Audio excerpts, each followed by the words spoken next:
नमस्कार साथियों, उम्मीद करता हूँ आप बहुत अच्छे होंगे। जैसा कि आप देख पा रहे हैं कि यूपीपीसीएस की तैयारी 2024-25 वाले विद्यार्थी की बेहतर रणनीति क्या हो, उनके पास रिसोर्स क्या हो, आपके पास जो टाइम यूटिलाइज कैसे करें, ये बहुत सारी गंभीर ऐसे विषय बन जाते हैं, सेगमेंट बन जाते हैं, बिंदु बन जाते हैं, जिन पर अगर आपको एक डायरेक्शन अगर बेस्ट नहीं होगी तो मान के चलें कि आपकी जो एनर्जी है वो वेस्ट हो जाएगी। इसलिए ज़रूरी है कुछ चीज़ों को विशेष कर जानना कि कैसे अपनी अप्रोच को रखा जाए, जीरो से बिल्कुल तैयारी कैसे की जाए, तैयारी का ढांचा कैसे होता है। संभवतः इस बार भी बहुत सारे बच्चों ने एग्जाम दिया होगा, अगली बार की भी तैयारी कर पा रहे होंगे। तैयारी करने के लिए तैयार करना पहले बहुत ज़रूरी है। अब वो क्या तैयार करना है कि स्ट्रेटजी कैसे तैयार करनी है, सिलेबस को कैसे तैयार करना है, रिसोर्स कैसे तैयार करने हैं, अपने माइंड पर्सनालिटी को कैसे इंप्रूव करना है। ये ऐसी बहुत सारी चुनौतियां बन जाती हैं जो आपके लिए बहुत ज़रूरी है। आज इस सेक्शन पर पूरी व्यापक चर्चा करेंगे। जो बच्चे 2024-25 देने वाले हैं यूपीएससी के लिए, वो इस वीडियो को एंड तक देखें और देख पाएंगे कि आप आज अपने आप में क्या इंप्रूवमेंट कर पाएंगे इस माध्यम से। जब भी हम तैयारी करना स्टार्टिंग करते हैं तो कुछ ऐसे पैरामीटर्स होते हैं जहां से आपको गुजरना पड़ेगा। वो पैरामीटर्स क्या है? पहले सबसे पहले एग्जाम को समझना कि एग्जाम का स्टैंडर्ड कैसा है, स्ट्रक्चर कैसा है, पैटर्न कैसा है, एग्जाम की नीड क्या है, एग्जाम को एक प्रकार से कहा जाए किस स्वरूप में रखा गया है। फिर ये जान जाओगे तो फिर आप जानेंगे कि इसके अंतर्गत अब क्या क्या है, इसके अंतर्गत सिलेबस क्या क्या है, यानी इसका एक ऐसा विस्तृत डाटा कि किस प्रकार से प्री मेंस की इंटरव्यू होती हुई कहानी को तुम अंतिम पायदान तक पहुंचने का प्रयास करेंगे। ये सब जान जाओगे तो फिर तुम्हारे पास चुनौती बन जाती है कि अब मुझे ऐसे कौन कौन से रिसोर्स इकट्ठे करने हैं जिनके माध्यम से मैं अपनी सफलता का जो परचम है गली मोहल्ले तक पहुंचा पाऊं। लेकिन इसके ऊपर डिपेंड करता है कि आपकी स्ट्रेटेजी कैसी है।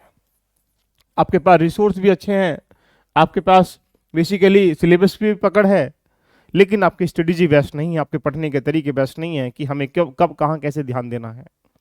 उसके आधार पर स्ट्रेटेजी कई आधार पर देखा जाए तो बुक्स वाइज भी अच्छी नहीं हो सकती है, ये आपके पास रीडिंग हैबिट अच्छी भी नहीं हो सकती है, या इसके अलावा आपके पास जो ग्रुप है वो भी अच्छा नहीं हो सकता है, या जो पढ़ने का स्ट्रक्चर है, टेस्ट कब लगाएं, आंसर राइटिंग कब करें, या बाकी जितने भी सेगमेंट ऐसे वगैरह कब रेडी करें।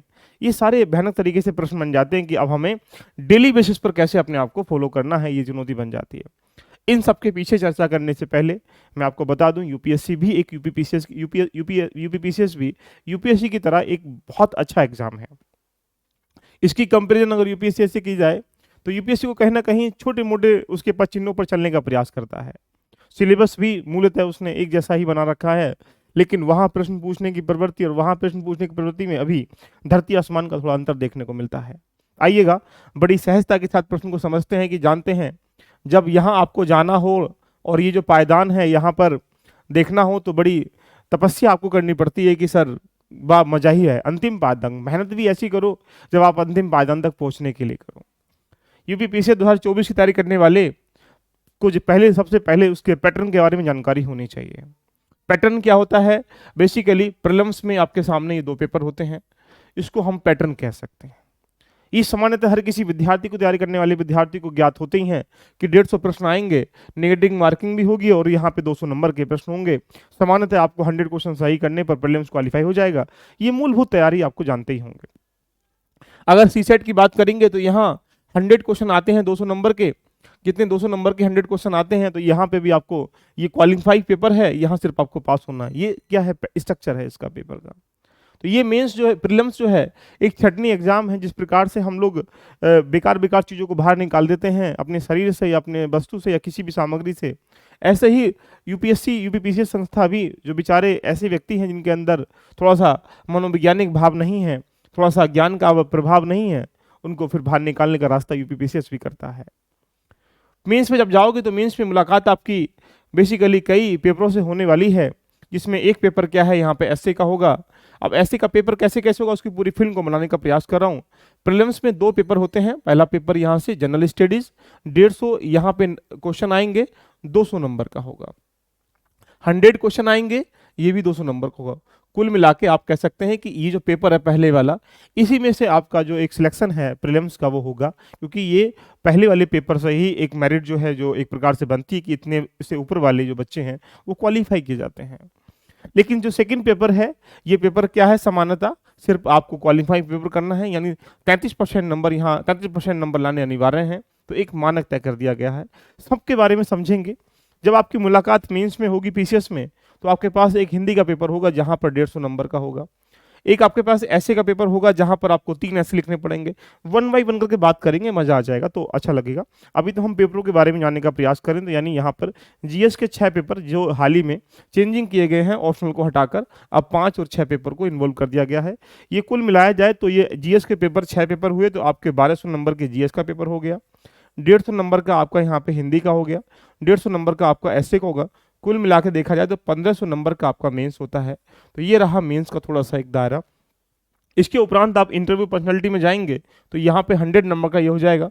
तो कुल मिला के 100 जुड़ने के बाद आपके पास 1600 नंबर में से क्या होता है, यूपीपीसीएस में बनने की जो भूमिका है, जो पोस्ट प्रेफरेंस डिप्टी एसपी या एसडीएम में बाकी जो जितनी भी पोस्टें हैं, उन लोगों के आधार पर इसमें रैंक डिसाइड किया जाता है।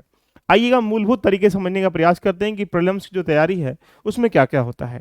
सामान्यतः आपको बेसिक जानकारी होगी या नहीं होगी, यहाँ कुल 7 से 8 खंडों में प्रीलिम्स का जो 2 पेपर हैं, जीएस फर्स्ट पेपर, जीएस2 सीजेट के नाम से जानने वाले पेपर, तो जीएस के फर्स्ट पेपर में ये कुछ आपके पास डाटा है जहाँ मूलभूत तरीके से हम ये कह सकते हैं कि यहाँ पर हिस्ट्री का, पॉलिटी, ज्योग्राफी, इकोनॉमी, साइंस और बेसिक साइंस, और यहाँ पे करंट अफेयर, इन्वायरमेंटल, कुछ इन पायदानों का एक पूरा विवरण करके 150 प्रश्नों को डिफरेंट स्ट्रक्चर में बांटा जाता है।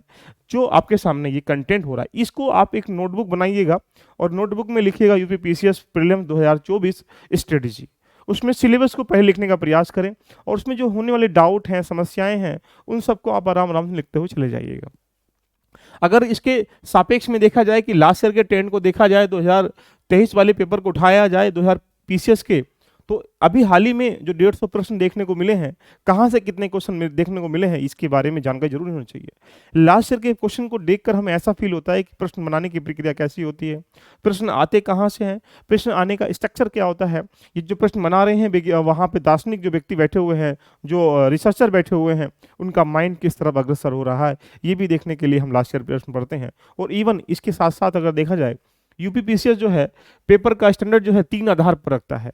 एक आधार क्या है सर, पीवाईक्यू से रखता है। तो सामान्यतः लगभग 30 से लेकर 35% जो प्रश्न है वो कहाँ से आ जाते हैं, पीवाईक्यू से जाते हैं। तो यदि आप इसके लिए लास्ट के 10 से 15-20 सालों के पेपर पढ़ लें पीसीएस के, तो उससे आने वाले प्रश्न आराम से टैकल कर पाएंगे। जो विद्यार्थी ये प्रश्न नहीं कर पाते हैं, वो मान के चलें अपने आप को 99% से बाहर चले हो जाते हैं। क्यों?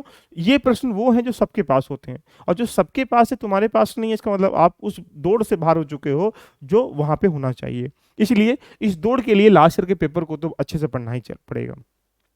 सेकंड, कुछ एडवांस क्वेश्चन होते हैं जो सामान्यतः मूल इन्हीं टॉपिकों से, जैसे राइट से कोई प्रश्न पूछा गया है तो राइट से उसने कुछ ऐसे प्रश्नों को घुमा के पूछ लिया जो एडवांस क्वेश्चन बन जाते हैं, जो न्यू क्वेश्चन जिनके नाम से जानते हैं। एंड लास्ट जो बनता है वो करंट, यानी कह सकते हैं जो डायनेमिक पार्ट है, उससे कुछ ऐसी घटनाएं, एविडेंस, कोई ऐसे कुछ किसी भी मुद्दों को लेकर होती हैं। तो 3 प्रकार से प्रश्न जो है यूपीपीसीएस जो है पूछता है। अगर इसके सापेक्ष में देखा जाए तो इंडियन पॉलिटिक गवर्नेंस से 22 क्वेश्चन देखने को मिले हैं। ये ऐसा भी सेगमेंट है जहां पर हर किसी विद्यार्थी के 22 में से 20, 18, 19 क्वेश्चन तो सही होने चाहिए। इन्वायरमेंटल से 8 क्वेश्चन देखने को मिले, करंट अफेयर से 25 क्वेश्चन देखने को मिले, साइंस के 12 क्वेश्चन है, हिस्ट्री मूवमेंट से 24 क्वेश्चन, इकोनॉमी के 12 क्वेश्चन, यहाँ पे 3 क्वेश्चन गवर्नमेंट स्कीम से, ज्योग्राफी के क्वेश्चन और यहाँ पे यूपी स्पेशल के 8 क्वेश्चन, मिसलेनियस 12 क्वेश्चन, कुल मिलाकर 150 क्वेश्चनों को इस तरीके से बांटा गया है। इनके स्टैंडर्ड को देखा जाए तो यहाँ पे moderate with some difficult question थे जो हमारे इंडियन पॉलिटी के थे, इन्वायरमेंटल के क्वेश्चन मॉडरेट थे, ये भी मॉडरेट थे, ये भी मॉडरेट थे। तो यानी यूपीपीसीएस है तो सामान्यतः कहीं ना कहीं यूपीएससी के पदचिन्हों पर चलने का प्रयास कर रहा है। तो इसलिए प्रश्नों का लेवल जो है लगातार थोड़े से लेवल को बढ़ाने का प्रयास कर रहा है। इस बार यूपीपीसीएस के प्रीलिम्स के क्वेश्चन हो या यूपीपीसीएस के सीसेट के क्वेश्चन हो, उन्होंने बड़े घुमावदार क्वेश्चन देकर विद्यार्थी के जहन में दर्द पैदा कर दिया कि अब एक प्रकार जब तक आप depth knowledge, deeply knowledge, concept को क्लियर नहीं पढ़ोगे तब तक प्रीलिम्स क्वालिफाई करना पॉसिबल नहीं है। सापेक्ष में अगर चर्चा करेंगे तो लास्ट ईयर के ट्रेंड को अगर देखा जाए तो 22 में 32 क्वेश्चन देखने को मिले हैं, ज्योग्राफी के 12 question, 13 question, 26 question, 11 question, 6 question, 2 question, 39 question, 6 question, इन 150 क्वेश्चनों के सापेक्ष में इसको इवेलुएट कर लें तो आपके दिमाग में चार्ट बन पा रहा होगा। इस चार्ट के लाने का सिर्फ मूल पर्पस ये था कि आप एक टारगेट सेट कर सकें, कितने क्वेश्चन ज्योग्राफी से 12 हैं, 22 हैं, 21 हैं, 24 हैं, यानी आप एक सिनेरियो सेट कर पा रहे होंगे कि कहाँ से कितने कितने प्रश्न आते हैं, ये जानने को मिल पा रहा होगा। इस तरह से अगर जीएस के सेकंड पेपर जिसको सी सेट कहते हैं उसको 9 खंडों में रखा जाता है, जहां पे आपको 100 क्वेश्चन देखने को मिलते हैं। सामान्यतः यहाँ पे आपके मेंटल स्ट्रेंथ को चेक किया जाता है। सामान्यतः यहाँ आपकी जो बुद्धिजीवी या बुद्धि एक कैपेबिलिटी है डिसीजन लेने की, उसको चेक किया जाता है। यहाँ लोग मैथ्स को पढ़ लेते हैं, रीजनिंग को पढ़ लेते हैं, लेकिन ये मेंटल चेक करने के लिए जो कि सी सेट का वर्ड का मतलब है सिविल सर्विस एप्टीट्यूड टेस्ट, तो ये जो एप्टीट्यूड है A4 एप्टीट्यूड, यही डिफाइन करता है कि क्या वेस्ट है क्या वेस्ट नहीं है। तो आपके पास एक चुनौती बन जाती है कि हमें किस प्रकार से चीज़ों को टैकल करना चाहिए, राइट। बात करते हैं इसमें कहाँ से कितने प्रश्न इस बार देखने को मिले, तो 100 प्रश्न यहाँ देखने को मिलते हैं, जहाँ पे डिसीजन मेकिंग से देखा जाए 16 क्वेश्चन थे। कंप्रीहेंशन जो बोधगम्य था, जो एक प्रकार से पैराग्राफ होता है, वहाँ पे 22 क्वेश्चन देखने को मिले हैं। लॉजिकल रीजनिंग एनालिटिकल देखा तो 16 क्वेश्चन देखने को मिले हैं। जनरल एबिलिटी से क्वेश्चन देखा 18 क्वेश्चन देखने को मिले हैं। Interpersonal skills and include personal skills से 13 क्वेश्चन देखने को मिले हैं। और बाकी जो हिंदी जो ट्रांसलेशन की भाषाएं हैं जितनी भी 15 क्वेश्चन देखने को मिले हैं। तो कुल मिला के 100 क्वेश्चन जो है GS2 से दिए जाते हैं, जहाँ पे आपको 33% नंबर पास करना अनिवार्य है, तब जाके आप प्रीलिम्स क्वालिफाई करने के लिए भूमिका में आ पाएंगे। बात कर लेते हैं कि ये तो रहा प्रीलिम्स का, समझेंगे प्रीलिम्स की तैयारी कैसे करें, लेकिन अभी थोड़ा सा पहले अब मेंस में प्रीलिम्स के जो 2 पेपर आपके मैंने यहाँ डिफाइन किए थे, इन 2 पेपरों के बारे में पहले वाले पेपर में दूसरे वाले पेपर में थोड़ा सा मैंने एक ओवरव्यू आपको दे दिया। बात कर लेते हैं यहाँ पे इस थोड़े से सापेक्ष के बारे में कि कैसी कैसी कहानियाँ दी गई होती हैं मेंस के सापेक्ष में। तो मेंस में एक बार मैं अगेन आपको रिपीट कर दूं, एसए का पेपर, हिंदी का पेपर, जीएस के यहाँ पे 6 पेपर, ये कुल मिला के कितना हो गया है, यहाँ बोलेंगे सर 8 पेपर जो हैं मेंस में रखे जाते हैं। सॉरी 8 पेपर, हाँ, वो 8 पेपर मेंस में रखे जाते हैं। इसमें कहानी को देखा जाए तो पहले हिंदी की कहानी को देखा जाए, तो हिंदी को भी देखा जाए तो यहाँ पे 150 क्वेश्चन 150 नंबरों का हिंदी का पेपर होता है, जहाँ पर कुछ खंडों में यहाँ पे संरक्षण होते हैं सरकारी और सरकारी, कुछ तार लेखन, कार्यालय, आदेश, सूचना पत्र, कुछ ऐसे इनके बारे में आपसे पूछा जाता है। शब्दों का ज्ञान प्रयोग कैसे करना है उसकी शब्दावली से आपसे प्रश्न पूछे जाते हैं। दिखा दूंगा आपके पेपर, विलोम शब्द को लिखित में, ये पेपर सारा क्या सब्जेक्टिव है, मेंस सारा क्या होता है सब्जेक्टिव होता है, यानी लिखित बेस में होता है, टिक बेस में नहीं होता है। प्रीलिम्स जो होता है वो टिक बेस में होता है, जिसको ऑब्जेक्टिव कहते हैं। ऐसे ही वाक्यांश के लिए एक शब्द, वाक्य वर्तनी है, लोकोक्ति, मुहावरे हैं, कुल मिला के पेपर ये 150 नंबर का, ये 150 क्वेश्चनों का, 150 अंकों का ये पेपर हिंदी बन जाता है। उसके उपरांत ऐसे की बात करेंगे तो यहाँ ऐसे का पेपर जो 2 है, जो बात करते हैं इस पेपर में, ये 3 खंड दिए गए होते हैं, session number 1, session number 2, session number 3। इन तीनों खंडों में से आपको पहले सेशन में देखा जाए तो 3 खंड हैं, साहित्य, संस्कृति, सामाजिक क्षेत्र, राजनीतिक क्षेत्र। इन क्षेत्रों में से आपको एक एक ऐसे दिया जाएगा, पहला यहाँ से, दूसरा यहाँ से, तीसरा यहाँ से।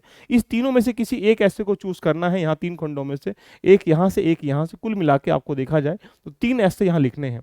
और 3 ऐसे लिखने की भूमिका कितना है, 700 वर्डों में आपको लिखना है, जहां पर एक ऐसे 50 नंबर का है, तो कुल मिला के 3 ऐसे आपके 150 नंबर के ये पेपर बन जाता है, जिसमें आपको 3 ऐसे लिखने की भूमिका में कार्य करना है। इसके उपरांत आगे चलेंगे, जीएस फर्स्ट के साथ चलेंगे। तो जीएस फर्स्ट सामान्यतः देखा जाए जीएस फर्स्ट में देखा जाए 3 चीजों से मिलकर बना हुआ है। एक तो क्या है, ज्योग्राफी का, हिस्ट्री का पार्ट है। अब हिस्ट्री के जीएस फर्स्ट पेपर में क्या है, हिस्ट्री का पार्ट है। अब हिस्ट्री में चाहे वो मॉडर्न हिस्ट्री हो या मेडावल हिस्ट्री हो, आर्ट एंड कल्चर हो, वर्ल्ड हिस्ट्री हो, उसका पार्ट है। सेकंड पॉइंट की बात करेंगे, ज्योग्राफी का पार्ट है, ज्योग्राफी, फिजिकल ज्योग्राफी हो या ह्यूमन ज्योग्राफी, उसी की 10 पॉइंट बन जाते हैं। और लास्ट पॉइंट है इसका सोसाइटी। तो कुल मिला के 3 खंडों से मिलकर जीएस फर्स्ट पेपर बनाया जाता है, जहां पर जिसके बारे में मैंने यहाँ पे आपके सामने डिफाइन कर रखा है। ये पार्ट किसका है, हिस्ट्री का है, ये पार्ट ज्योग्राफी का है, सोसाइटी का है, और किसका पार्ट है, ये ज्योग्राफी का है। 3 पार्टों को मिलाकर ये बनाया है। इसकी पीडीएफ आपको मिल जाएगी। जीएस2 के सापेक्ष में चलते हैं तो जीएस2 भी जो है 5 चीजों से मिलकर बना होता है। 5 चीजें कौन कौन सी होती हैं, एक आपके पास पॉलिटी है, इसमें एक आपके पास कॉन्स्टिट्यूशन है, एक आपके पास गवर्नेंस है, एक आपके पास जस्टिस है, और एक आपके पास आईआर है। इसके खंडों को अगर चेंजिंग किया जाए तो लगभग 8 से 9 10 घंटों तक यहाँ पे पॉलिटी का पार्ट है। तो 5 चीजों को मिलाकर यहाँ पे क्या किया जाए, आपके पास 20 क्वेश्चन होंगे, आपको 200 वर्डों 200 नंबर में होंगे। तो कुल मिला के ये 3-5 पॉइंटों से मिलकर जीएस2 को बनाया जाता है। जीएस3 की बात करेंगे तो जीएसटी के सापेक्ष में भी कुछ पॉइंट हैं, जैसे इसमें इकोनॉमी का पार्ट है, इसमें आपके पास इन्वायरमेंटल का पार्ट है, आपके पास यहाँ पे साइंस टेक का पार्ट है, आपके पास इंटरनल सिक्योरिटी का पार्ट है, तो इंटरनल सिक्योरिटी के पास जस्ट मैनेजमेंट का पार्ट है, साइंस टेक हो गया। तो इनको मिलाने के बाद, ये 5 पॉइंटों को मिलाने के बाद जीएस3 का पार्ट यूपीपीसीएस में समाहित किया गया है, जिसमें ये सारे टॉपिक दिए गए हैं, इनके भी सब टॉपिक और निकल के आ जाते हैं। इसके उपरांत चलेंगे तो GS4 की बात करेंगे। तो GS फिर एक नैतिकता का पाठ है, जिसको एथिक्स कहते हैं, जिसको ईमानदारी कहते हैं, जिसको एक प्रकार से कहा जाए सत्यनिष्ठा, इन सब चीज़ों के कैसे यूपीपीसीएस के ब्यूरोक्रेसी के अंतर्गत उन व्यक्तियों में कैसे नैतिक विकास किया जाए, इससे आने वाले प्रश्नों को खंडों में बांटा जाता है। यहाँ 2 प्रकार के प्रश्न होते हैं। 20 यहाँ पे 200 नंबर में 2 प्रकार के, 100 नंबर पे यहाँ पे थ्योरी का पार्ट होता है, कुछ थिंकर्स के बारे में डिफाइन किया जाता है। और यहाँ पे बाकी जो 100 नंबर का है वो केस स्टडी दी जाती है कि किसी मुद्दे को बताने के बाद आपको 1 टाइम के लिए वहाँ बैठा दिया जाएगा, उसके बारे में डिस्कशन किया जाता है। तो GS1 2 G3 4 इस तरह से डिवाइड किए जाते हैं। इससे पहले 5 की जगह और 6 की जगह क्या था, 5 की जगह और 6 की जगह पहले ऑप्शन हुआ करता था। ऑप्शन को हटाने के बाद यहाँ पे 5 पेपर 6 पेपर डाल दिया गया। ये पेपर नंबर 5 जो है इसके बारे में पूरा विस्तार से हम चर्चा करेंगे, पेपर नंबर 5 पेपर नंबर 6 के बारे में। लेकिन दोनों ही पेपर क्या है, यूपी को लेकर है। पहले वाले यूपी के बारे में देखा जाए तो पहले 5वें में हिस्ट्री का पार्ट डाल दिया गया, दूसरा ही पॉलिटी का पार्ट डाल दिया गया, तीसरा पॉइंट जो है IR सुरक्षा बल का पार्ट डाल दिया गया। तो यानी कुल मिला के देखा जाए तो यहाँ पे आंतरिक सुरक्षा का पार्ट डाल दिया गया। तो यानी एक पॉइंट देखा जाए तो पहले में हिस्ट्री का पार्ट है, पॉलिटी का पार्ट है, एंड देन आफ्टर दैट देखा जाए तो यहाँ पे IR का पार्ट है। IR मतलब एक प्रकार से इंटर सिक्योरिटी का पार्ट है, इंटर IS का पार्ट है। तो ये कुल मिला के इस पार्ट में नंबर 5 में रख दिया गया है। छठे पॉइंट में चलेंगे तो इसी पार्ट को उसने कन्वर्ट कर दिया, इकोनॉमी के सापेक्ष में बात कर लिया गया है, कृषि के सापेक्ष में बात कर ली गई है, ज्योग्राफी के सापेक्ष में बात कर ली गई है, अब संरचना के यहाँ पे साइंस टेक के सापेक्ष में बात कर ली गई है। तो यहाँ पे मैं कह सकता हूँ GS5 और GS6 में यूपी की कहानी के बारे में डिफाइन कर रखा है कि वहाँ की जलवायु, मिट्टी, राजनीति, पर्यावरण, इन सब के बारे में डिफाइन करने का प्रयास करा। ये मिलाने के बाद आप हम ये कह सकते हैं कि यहाँ पे जो मेंस है वो मेंस की जो रणनीति है आपके सापेक्ष में कुल मिला के देखा जाए तो यहाँ पे ऐसे की, हिंदी की और यहाँ GS6 के 6 पेपरों की बड़ी व्यापकता के साथ बन जाती है कि हमें कैसे करना चाहिए। रही बात कि अब आपको करना क्या है, कैसे करना है, चुनौती बन जाती है। आपके पास रिसोर्स क्या होने चाहिए, इसके बारे में बहुत जरूरी है जानना कि हमारे पास क्या होना चाहिए। देखिए किसी भी सब्जेक्ट पर अगर हम लोग मूलतः देखा जाए तो एक डाटा आपके दिमाग में इवेल्युएट हो पा रहा होगा कि कुछ ऐसे सब्जेक्ट जैसे हिस्ट्री है, पॉलिटी है, ज्योग्राफी है, या फिर इसके बाद कह सकते हैं इकोनॉमी है। ये 4 पिलर ऐसे हैं, इन पिलरों से बाकी पिलर बन के स्टार्ट हुए हैं। जैसे इन्वायरमेंटल की बात करेंगे तो किससे, ज्योग्राफी से बना है। गवर्नेंस की बात करेंगे तो पॉलिटी से बना है। इस तरीके से साइंस टेक की बात करेंगे या फिर साइंस, बेसिक साइंस की बात करेंगे, डायरेक्ट मैनेजमेंट की बात करेंगे, उसके बाद जस्टिस की बात करेंगे या सिक्योरिटी की बात करेंगे, है ना, एथिक्स की बात करेंगे, और बाकी जो अन्य सोसाइटी की बात करेंगे। तो कुछ ऐसे पॉइंट जो सिर्फ ये मेंस में कवर किए जाते हैं, प्री में भी है इनका वेटेज, जैसे इन्वायरमेंटल का है, लेकिन साइंस का वेटेज है। लेकिन अब तुम्हें क्या करना है, अपनी तैयारी को समानतः यूपीपीसीएस का एग्जाम जो है, जिससे इस बार भी क्या हुआ, यूपीएससी से पहले हुआ, तो मान के चलें यूपीएससी का एग्जाम नेक्स्ट ईयर 2024 का 26 मई को है, तो 26 मई के आसपास यूपीएससी का, यूपीएसएस का भी एग्जाम होना है। अब आपके पास समय जो है बिल्कुल कम बचा हुआ है कि आप 8-9 महीने की तैयारी में जो बिगनर्स हैं वो कैसे अपने आप को तैयार करें, जिन्होंने बिगनर से पहले तैयारी कर चुकी वो क्या करें। दोनों पॉइंटों को समझने का हम लोग प्रयास करते हैं और जानते हैं कि अब आपकी तैयारी जो स्ट्रेटेजी है वो कैसी होनी चाहिए। देखिएगा वक्त कम है, अब आग लगा दीजिएगा, अपने जितने भी समस्याओं को हैं उनको डाल दीजिएगा। जो बिल्कुल बिगनर हैं 2024 में देने का स्टार्ट करेंगे, बिल्कुल स्टार्टिंग कर रहे हैं, जो बिल्कुल बिगनर हैं, जो कम से कम यहाँ पे ऐसे स्टूडेंट जो 1 या 2 साल यहाँ पर अभी ईयर जो है तैयारी कर चुके हैं, कुछ ऐसे स्टूडेंट होंगे जो यहाँ पर 3, 4, 5 ईयर भी तैयारी कर चुके होंगे। इन सब के लिए मैं आपके सामने एक प्लान सेट कर रहा हूँ जो आपको फॉलो करना है। आपके पास समय लिमिटेड है, लेकिन फिर भी जो बिगनर हैं इनको क्या करना है, जड़ें खंगालनी है। सबसे पहले आप सिलेबस को समझ लीजिएगा। सिलेबस को समझने के बाद आप कोशिश करें बेसिक चीज़ों को पढ़ने के लिए। अब यहाँ बेसिक का मतलब है कि आपको एनसीईआरटी पढ़नी है। एनसीईआरटी अगर आपने पढ़ रखी है, नहीं पढ़ना चाहते हैं तो फिर आप एडवांस पे चले जाएंगे। लेकिन यदि आपने एनसीईआरटी नहीं पढ़ी है तो मान के चलें कि अब आपको अधिक आउटपुट देना है। उस 10 महीने में बेसिक भी पढ़ना है, 10 महीने में एडवांस भी पढ़ना है। इसीलिए आपको बेसिक पर अपनी स्पीड जो है उसको बढ़ानी है और मान के चलें कि 1 से 2 महीने में बेसिक वाली एनसीईआरटी किताब जो एग्जाम के लिए इंपॉर्टेंट है, जैसे पॉलिटी में जाओ तो क्लास नंबर 11th की पढ़ो, बाकी कोई मत पढ़ना। ज्योग्राफी में जाओ क्लास नंबर 11th की पढ़ो, बाकी कोई मत पढ़ना। तो कुछ ऐसी एनसीईआरटी को डिक्लेरिफाई करना पड़ेगा जो सिर्फ आप 1-2 एनसीईआरटी पढ़ के पूरी एनसीईआरटी को समझने का सार समझ सकते हैं। ऐसे ही जो बच्चे यहाँ पे 1-2 ईयर के हैं, उन्होंने अगर एनसीईआरटी पढ़ी है तो भाई साहब आप कोशिश करिएगा एनसीईआरटी में जो कंसेप्ट अभी आपको नहीं पता है सिर्फ वहीं जाके टिक करिएगा, आप पूरी किताब मत पढ़िएगा, इनको किताब पढ़नी है। लेकिन इनको टिक करना है कि अभी मुझे कुछ चीज़ें ऐसी हैं जहाँ पर मैं रिकॉल नहीं कर पाता हूँ। लेकिन जो बच्चे ये हैं जो पढ़ यहाँ पे एक 3-4 साल पढ़ चुके हैं, तो स्वाभाविक सी बात है कि वो एनसीईआरटी पढ़ ही चुके होंगे। लेकिन पढ़ने का मतलब नहीं है, समझने का मतलब है। अगर आपने नहीं समझी है तो अभी भी आप 3-4 साल वाले भी ये जीरो पे बैठे होंगे, क्योंकि यहाँ एनसीईआरटी को ढंग से इन लोगों ने नहीं पढ़ा होगा।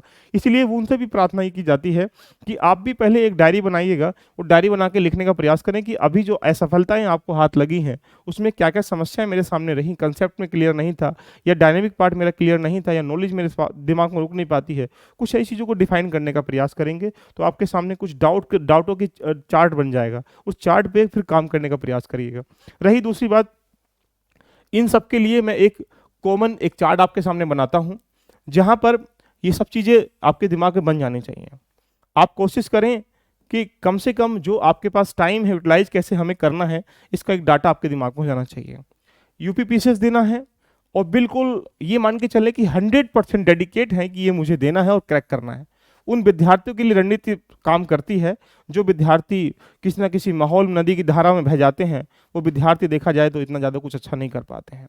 इसके सापेक्ष में मुझे जो 100% विद्यार्थी उनकी चाहत है, मैं चाहता हूँ कुछ ऐसे बच्चे जो 100% यूपीपीसीएस के लिए डेडिकेट हैं, उनके लिए मैं आपके सामने कुछ नंबर शो कर रहा हूँ। 9897540795 इस नंबर पर व्हाट्सअप कर दीजिएगा, या 7060740795 पर व्हाट्सअप कर लीजिएगा, या यहाँ पे 7900540795 पर आप व्हाट्सअप कर दीजिएगा।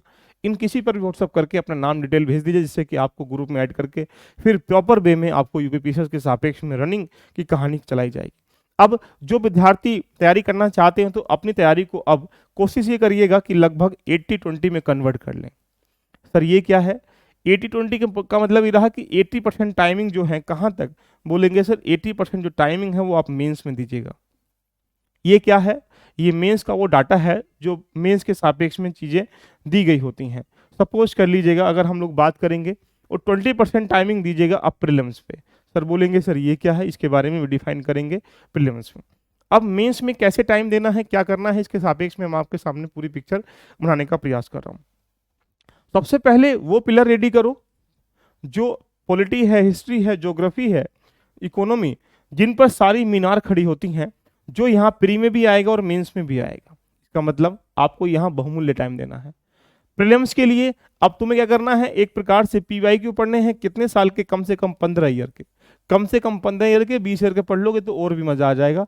इन पे ध्यान दीजिएगा। अगर आप एक साल में 1 ईयर के पीवाईक्यू पढ़ते हैं, पीसीएस का मतलब ये नहीं कि आप लोग पीसीएस के ही पढ़ने, आपको इसमें आरओ को, बीओ के, बाकी जितने भी एग्जाम आयोग कराता है उन सबके प्रश्नों को देखने का प्रयास करना है। तो इसलिए एक साल में 1 ईयर के पढ़ोगे तो 10 से 15 दिन को समझने में निकल जाएगा। ये आपके कार्ड में। उस ऊपर से डेली बेसिस पर आप कोशिश करिएगा कुछ एक नोटबुक नोट करने की, कुछ एक प्रकार से कह सकते हैं यूपीपीसीएस है, यहाँ पर वो फैक्ट पे भी काम करता है। तो कुछ करंट अफेयर के फैक्ट, कुछ करंट अफेयर की प्रकार से देखने वाली जो पहले प्रश्न पूछेंगे उनको लिंक करते हुए पढ़ने का प्रयास करेंगे। लेकिन इधर देखेंगे तो टाइमिंग 80% यहाँ देने का पर्पस ये रहा कि पॉलिटी, हिस्ट्री, ज्योग्राफी, इकोनॉमी, इनको कम से कम अगर आपने स्टार्टिंग कर रहे हो तो 2 मंथ में इसको रेडी कर लीजिएगा। बोलेंगे सर कैसे हो पाएगा? आपको टू द पॉइंट पढ़ना है। आपको अब यहाँ पे सिलेबस को एग्जाम ओरिएंटेड लेके चलना है। इसका मतलब आपके दिमाग में एक एनर्जी लेवल स्ट्रॉन्ग होना होगा। अब ये क्या है, इसमें चाहे आप बेसिक पढ़ो या इसमें आप एडवांस पढ़ो, आपको ये कहने का दायित्व बनता है कि साहब इसको आप चारों विषय को आपको रेडी करना है। अगस्त चल रहा है, सितंबर अक्टूबर तक रेडी करना है। इसके बाद अगर तुम जाओगे तो तुम्हारी जो कहानी, जो मीनार है वो हिलनी स्टार्टिंग हो जाएगी। अब ये कैसे करना है कन्वर्ट, इसको स्लॉट में कन्वर्ट कर लें आप। सपोज कर लीजिएगा एक दिन में आप 2 स्लॉट तो ऐसे बनाओ जो सब्जेक्ट पे फोकस करेंगे, 2 स्लॉट ऐसे बनाओ जो एक्स्ट्रा ऑर्डिनरी काम करेंगे। तो स्लॉट नंबर 1 आप कोशिश करिएगा पॉलिटी को ले लें। स्लॉट नंबर 2 आप यहाँ पे हिस्ट्री को किसी और को ले लें। 2 को 1 महीने में कवर करना है, एडवांस के साथ भी और यहाँ पे बेसिक के साथ भी। ऐसे ही नेक्स्ट मंथ में स्लॉट नंबर 3 यहाँ पे आ जाएगा 1, और ये 2 यहाँ पे आप क्या करेंगे, बाकी को कर लेंगे। 4 बीस से रेडी करने से मान के चलें कि आपकी तैयारी का लगभग 60% जो स्ट्रक्चर है वो प्री मेंस का रेडी हो जाएगा। और यूपीपीसीएस हो या कोई भी एग्जाम क्यों ना हो, 60% का मतलब है कि आप उसके सिलेबस को पूरा कर चुके हो। हमारा सिलेक्शन ना होना या हमारी सफलता ना मिलना या हम क्रैक ना हो पाना, ये प्रमाण पत्र है कहीं ना कहीं हमारी समस्याओं में कमी रह गई थी या हमारी स्ट्रेटेजी में कमी रह गई थी, यानी हमने पूरे सिलेबस को एक बार पढ़ा ही नहीं है। तो पहली चुनौती यह है कि पहले सिलेबस को पूरा एक बार पढ़ना है, चाहे हिस्ट्री, ज्योग्राफी, इकोनॉमी, पॉलिटिका क्यों हो, ठीक है। लेकिन उसके बाद जब यहाँ सितंबर अक्टूबर तक ये कर पाओगे तो फिर मेंस के सापेक्ष में अब जो टाइमिंग बचेगा नवंबर दिसंबर का, वहां पर ऐसे टॉपिक जैसे गवर्नेंस है 10 दिन में निपट जाएगा, डायरेक्ट मैनेजमेंट है 5 दिन निपट जाएगा, उसके बाद सोसाइटी है यहाँ पे 7 से 8 दिन में आप लोग पढ़ पाओगे, उसके बाद यहाँ पे सिक्योरिटी है, इंटरनल सिक्योरिटी है 4-5 दिन में समझ पाओगे। तो कुछ ऐसे इथिक्स है, तो यानी यहाँ पे जो 2 महीने हैं नेक्स्ट वाले, भाई पढ़ाई तुमको 8-9 घंटे पर डे करनी पड़ेगी। अब इससे काम नहीं चलेगा कि हाँ 1 घंटे पढ़ लिए 2 हफ्ते बाद पढ़ लेंगे। जो यहाँ मेंढक होते हैं, जब बरसाती मेंढक होते हैं कि जब एग्जाम फॉर्म आएगा तो तैयारी करेंगे, तो बरसाती मेंढक की तरह वो सोशल मीडिया पर रील की दुनिया में घूमते रहते हैं। जो रियल वाले होते हैं तो अपनी पढ़ाई पर लगे होते हैं। तो यहाँ पे ये टाइमिंग कब है, नवंबर दिसंबर में इसको दे दीजिएगा। इसको अभी भी साथ लेके चल सकते हैं। स्लॉट नंबर जो 3 है, अगर आपके पास कैपेसिटी है पढ़ने की तो किसी एक को इसमें से उठा लो, फिर इसको एक को उठा लो। इससे क्या होगा, इनके साथ साथ लेते हुए आप चलोगे तो यानी आप यहाँ मैं ये कह सकता हूँ कि अब से लेकर दिसंबर तक क्या करिएगा, 80% टाइमिंग जो है मेंस में करिएगा। तुम्हें महसूस तो होगा कि हम मेंस पढ़ रहे हैं, लेकिन ये मान के चलें कि प्रीलिम्स के भी जो history, geography, economy, political structure है वो आराम से आपका क्या हो जाएगा, रेडी हो जाएगा। जब आप यहाँ पे आगे चलेंगे कहानी को लेकर दिसंबर के बाद, तो यहाँ पे जनवरी और फरवरी होगा, तो जनवरी फरवरी में अपने टाइमिंग को 50-50 कर दीजिएगा। ये सर ये क्या है, इसका मतलब अब आपने नॉलेज इकट्ठी कर चुके हो तो इसको रिवीजन में कन्वर्ट करना है। रिवीजन क्यों करना है, आपके पास चुनौती है कि साहब मैं भूलना नहीं है। तो जब हिस्ट्री का रिवीजन करोगे, पॉलिटी का रिवीजन करोगे, ज्योग्राफी का रिवीजन करोगे तो वो प्रीली भी तैयार हो रहा है। लेकिन इसके बाद यहाँ एक्स्ट्रा ऑर्डिनरी कुछ यहाँ पे समराइज वे में टेस्ट लगाएंगे दबा के, यहाँ रिवीजन करेंगे दबा के, उसके बाद जो प्रीलिम्स की चीज़ें हैं उनको टैकल करेंगे, तो ये टाइमिंग यहाँ कन्वर्ट कर देंगे। तो जब आप इस आधार से अपनी तैयारी को एक मूलभूत तरीके से पूरा प्लान सेट कर लोगे अब से लेकर एग्जाम तक का, तो हमारा माइंड बिल्कुल फोकस तरीके से दिशा में अग्रसर हो जाएगा और फिर होने वाली समस्या हमारे सामने नहीं आएंगी। तो जब तक पीसीएस की तैयारी के लिए पीसीएस जैसी क्रियाएं नहीं करोगे तब तक आप कैसे पीसीएस क्वालिफाई कर पाओगे, राइट। तो ये तुम्हें करना है। उसके बाद क्या करना है, इसके पीछे चुनौती बन जाती है कि अब तुम्हें डेली बेसिस पर कुछ अचीवमेंट करने पड़ेंगे, डेली बेसिस पर आपको टारगेट सेट करने पड़ेंगे। आप यूपीपीसीएस का मतलब एसडीएम बन रहे हो साहब, एसडीएम के बाद भी डीएम पे प्रमोट हो जाते हैं, इसका मतलब अपने आप में आईएएस बनने का सपना देखे हो तो कभी कभी हमें ऐसा लगता है कि रास्ते चेंज करके वहाँ जाना पड़ता है। तो रास्ते चेंज करके यही रास्ता है कि आप पहले पीसीएस बन जाओ, फिर बाद में 10-15-20 साल के बाद आईएएस बन जाओ। लेकिन फिर भी लगता है तो दम वहाँ लगाओ। डेली बेसिस पर आप 3 काम से ज़्यादा 5 काम करिएगा। इसको कैसे करना, पहले स्लॉट 1 बनाए, कम से कम इसमें एक सब्जेक्ट पढ़ें। स्लॉट 2 में भी क्या करें, सब्जेक्ट करें। और स्लॉट नंबर यहाँ पे 3 में आप क्या करें, रिवीजन करें। जो आपने यहाँ पे पढ़ा है सबका रिवीजन करें। डेली बेसिस पर फिर क्या करें, स्लॉट नंबर नेक्स्ट में डेली बेसिस पर करंट अफेयर पढ़ें। डेली बेसिस पर यहाँ पे अब क्या करना है, पीवाईक्यू और एडवांस क्वेश्चन के टेस्ट पे कन्वर्ट करना है, वो प्री चाहे मीन्स क्यों ना हो। तो यानी आपके दिमाग में एक चार्ट बन पा रहा होगा कि हमें डेली बेसिस पर कई सारे काम करने हैं, एक काम से काम नहीं चलेगा। तो अब यहाँ पे अगर टाइम देते हैं 2 घंटा, यहाँ 2 घंटा, तो यहाँ 1 घंटा, 5 घंटा तुम्हारा यही हो गया। यहाँ पे 1 घंटा कितना होगा, 6 घंटा। यहाँ डेली बेसिस पर जो पीवाईक्यू हैं, टोटल जो चीज़ें आपकी कमियां हैं उनमें निखार करना है, जानना है, तो 1 से 1.5 घंटा। तो डिपेंड कितना होगा, 5 और 6 और 1 7.5 8 घंटे। 8 घंटे का मतलब है कि आपको 10 घंटे वही कमरे में बैक होना है, क्योंकि एक्यूरेसी हमारी निकल के कितना कम आ जाएगी। तो यहाँ हम ये कह सकते हैं कि जब तक आप 10 घंटे पढ़ाई के बीच में नहीं रहोगे तब जाके 8 घंटे पढ़ाई निकल के नहीं आएगी। लेकिन इसको 8 घंटे से काम चलेगा, अभी चल जाएगा, लेकिन इसकी स्पीड को थोड़ा बढ़ाना है। तो क्या होगा, एक कोशिश करिएगा स्लॉट नंबर 1 और बनाने की, जो 1 से 1.5 घंटे का बनाइएगा। उसमें मेंस के जो टॉपिक हैं जैसे गवर्नेंस है, सोसाइटी है और जस्टिस है, इथिक्स है या इंटरनल सिक्योरिटी है, इनको भी कहीं ना कहीं इनके साथ लेके चलने का प्रयास करें डेली बेसिस पे। तो क्या होगा, आपकी तैयारी के मल्टीपल डायमेंशन बन जाएंगे और एक दिन में तुम ना तो बोर होगे और ना ही आपको ऐसा फील होगा कि हम पढ़ाई नहीं कर पा रहे हैं। लेकिन अब टारगेट सेट करने पड़ेंगे कि स्लॉट नंबर 1 सब्जेक्ट क्या है, पॉलिटी। अब पॉलिटी के कुछ टॉपिक इंटरलिंक करने पड़ेंगे, प्री में क्या है, मेंस में क्या है। जो मेंस में टॉपिक आ रहे हैं उनको भी पढ़ना है, जो प्री में आ रहे हैं उनको भी पढ़ना है। तो इससे सिलेबस के अंदर की रणनीति भी आपको महसूस होनी चाहिए कि मुझे इस तरह से पढ़ने की प्रक्रिया में रखना है। और जब तक जो प्रश्न होते हैं वो प्रश्नों का दायरा डिफरेंट डिफरेंट होता है। प्रश्न कंसेप्ट बेस्ड भी होते हैं, प्रश्न फैक्ट बेस्ड भी होते हैं, प्रश्न एप्लीकेशन बेस्ड भी होते हैं, यानी अनुप्रयोगात्मक बेस्ड भी होते हैं, प्रश्न मिसलेनियस बेस्ड भी होते हैं।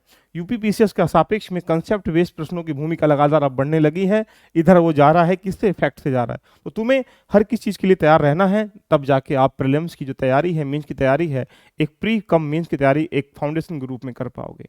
यदि आपको लगता है इस जर्नी को मेरे साथ लेके चलना है 2024 के लिए, तो मैं पूरा प्रीलिम्स करके पूरा एक ग्रुप या क्रिएट करके पूरा बैच में आपके सामने लेके आने का प्रयास कर रहा हूँ। आपको लगता है कि उसमें पार्टिसिपेट करना है तो दिए गए नीचे कमेंट बॉक्स में कमेंट करिएगा।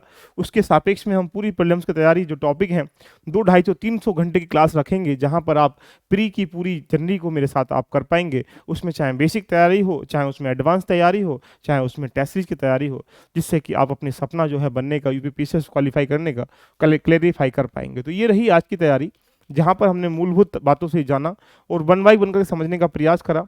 रही बात, ये सीट आपको दे दी जाएगी।